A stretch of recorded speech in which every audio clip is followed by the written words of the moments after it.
आपका मेरे YouTube channel पर फिर से स्वागत है। द्वारका नगरी की उत्पत्ति के बारे में विभिन्न धार्मिक मान्यताएं हैं।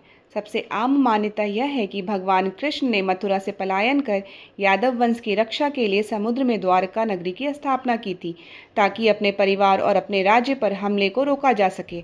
ऐसा कहा जाता है, कंस के ससुर जरासंध के बार बार आक्रमण के कारण भगवान कृष्ण ने मथुरा छोड़ दी और अपने परिवार और यादव वंश की रक्षा के लिए समुद्र में एक नई नगरी बसाने का फैसला किया। भगवान श्री कृष्ण ने यादव वंश के लोगों के साथ मिलकर विश्वकर्मा से द्वारका नगरी का निर्माण करवाया, जो समुद्र के बीच में थी।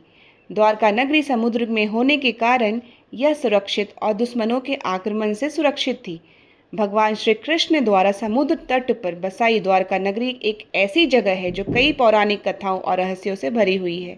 यह नगरी समुद्र में डूब गई और इसके पीछे कई अलग अलग कारण बताए जाते हैं, जिसमें गांधारी का श्राप, भगवान कृष्ण के पुत्र सांब पर ऋषि का श्राप और यदुवंश का नाश शामिल है।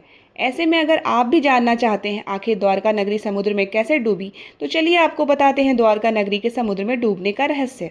पौराणिक कथाओं के अनुसार द्वारका नगरी के समुद्र में डूबने की सबसे बड़ी वजह गांधारी का श्राप या ऋषियों का श्राप माना जाता है। ऐसी मान्यता है कि महाभारत युद्ध के बाद जब श्री कृष्ण गांधारी से मिलने गए तो गांधारी ने उन्हें श्राप दिया कि जिस तरह उनके वंश में कोई नहीं बचा, ठीक वैसे ही तुम्हारा वंश भी नहीं चल पाएगा। ऐसा कहते ही गांधारी के इसी श्राप की वजह से द्वारका में लगातार अपशकुन होने लगे और देखते ही देखते पूरी नगरी समुद्र में डूब गई। परंतु पौराणिक मान्यताओं के अनुसार द्वारका के कुछ युवक ने देव ऋषि नारद, महर्षि विश्वामित्र और अन्य कई महर्षियों के साथ मजाक किया था। इस मजाक से महर्षियों ने नाराज होकर श्री कृष्ण के पुत्र सांब को श्राप दिया कि इसके गर्भ से एक मूसल उत्पन्न होगा, जो संपूर्ण यदुवंश के काल का कारण बनेगा। श्री कृष्ण के पुत्र सांब के गर्भ से मूसल उत्पन्न होने के बाद यदुवंशी आपस में लड़ने लगे और इनका विनाश हुआ। ऐसा माना जाता है कि यदुवंश की समाप्ति और भगवान श्री कृष्ण की जीवन लीला पूर्ण होते ही द्वारका समुद्र में डूब गई।